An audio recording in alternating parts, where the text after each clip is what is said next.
गुरुभ्यो नमः। नमस्ते बच्चों।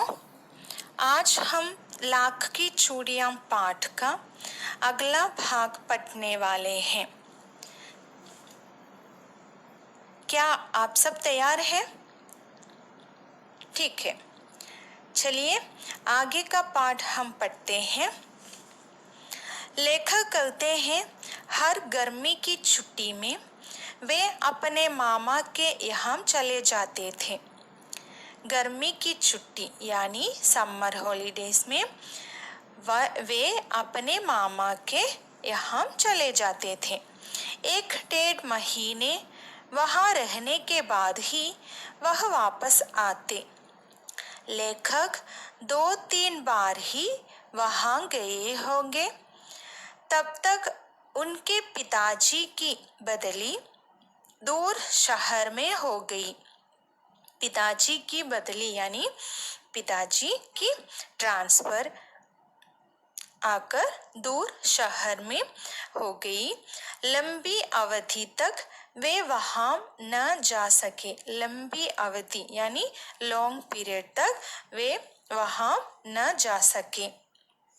8-10 साल के बाद जब लेखक अपने मामा के गांव गए, अब तक वे इतने बड़े हो गए कि कांच की गोली में उनका मन नहीं लगा। यानी वो बड़े हो गए, उसके बाद वो कांच की गोली में उनका मन यानी इच्छा नहीं लगा।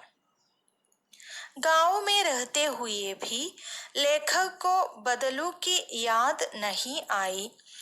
इस बीच उन्होंने देखा कि कई स्त्रियां गांव में कांच की चूड़ियां ही पहनी थी। गांव की जो स्त्रियां कांच की चूड़ियां ही पहनी है। बहुत कम लोग गांव में भी जो लाख की चूड़ियां पहनी थी।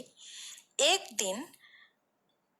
दिन में बरसात के मौसम में उनकी मामा की छोटी लड़की आंगन में फिसलकर गिर गई। आंगन में यानी उसके मामा की छोटी लड़की आंगन में फिसलकर गिर गई और उसके हाथ से खून बहने लगा। खून यानी ब्लड बहने लगा।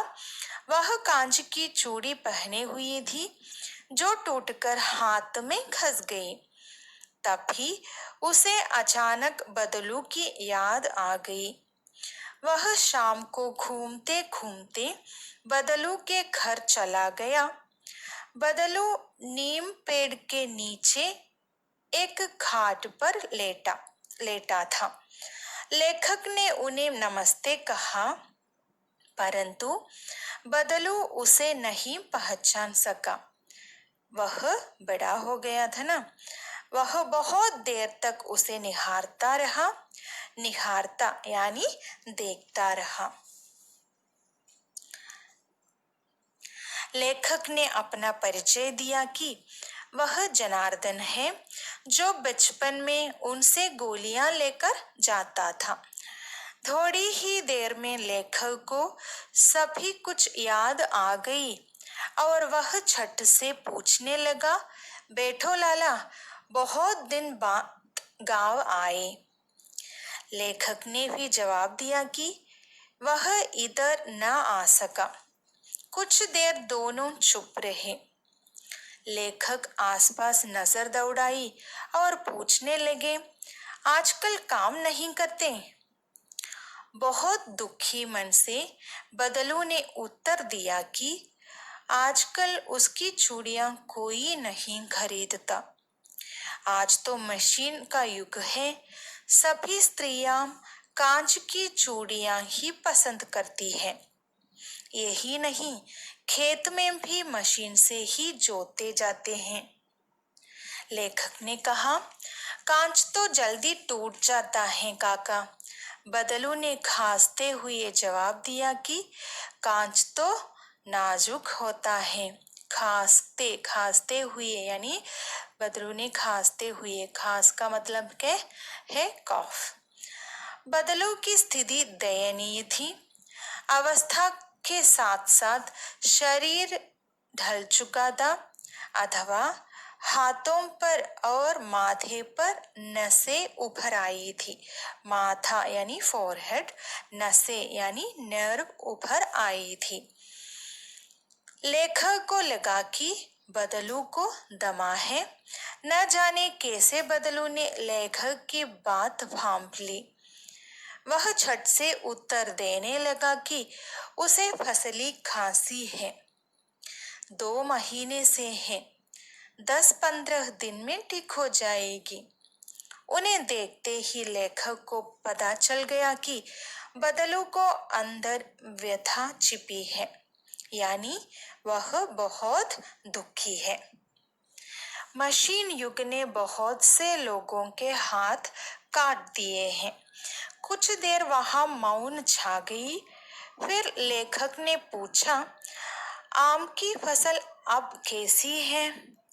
बदलू ने जवाब दिया, बहुत अच्छी है।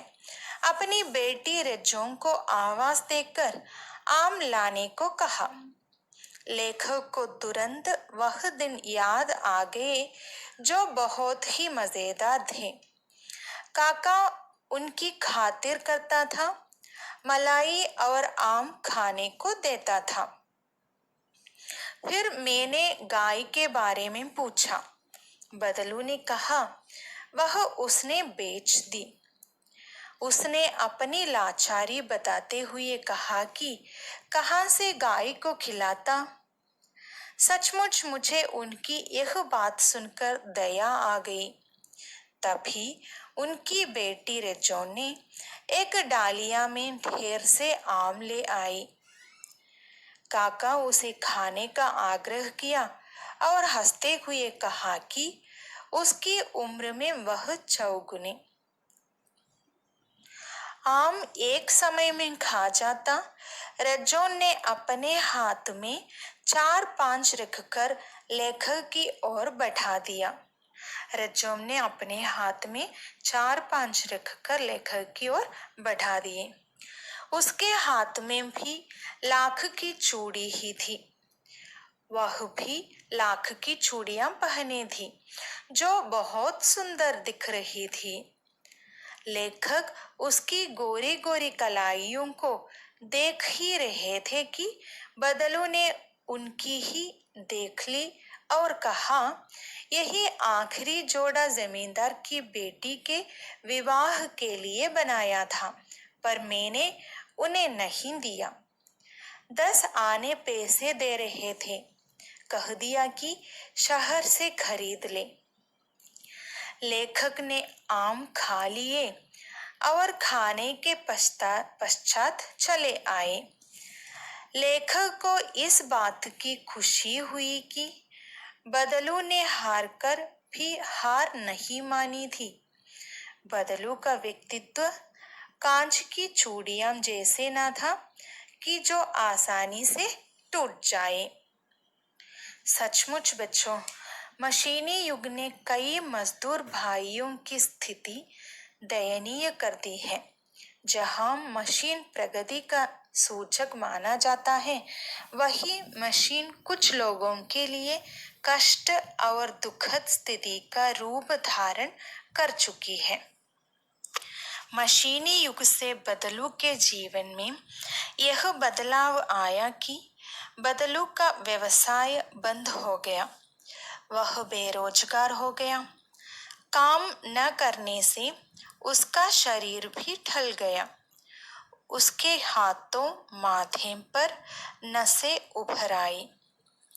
इस पाठ के द्वारा लेखक ने बदलू के स्वभाव, उसके सीधेपन और विनम्रता को दर्शाया है। मशीनी युग से आए परिवर्तन से लघु उद्योग की हानि पर प्रकाश डाला है। अंत में लेखक यह भी मानता है कि कांच की चूड़ियों के आने से व्यवसाय में बढ़ती हानि हुई हो, किंतु बदलू का व्यक्तित्व कांच की चूड़ियों की तरह नाजुक नहीं था, जो सरलता से टूट जाए। धन्यवाद।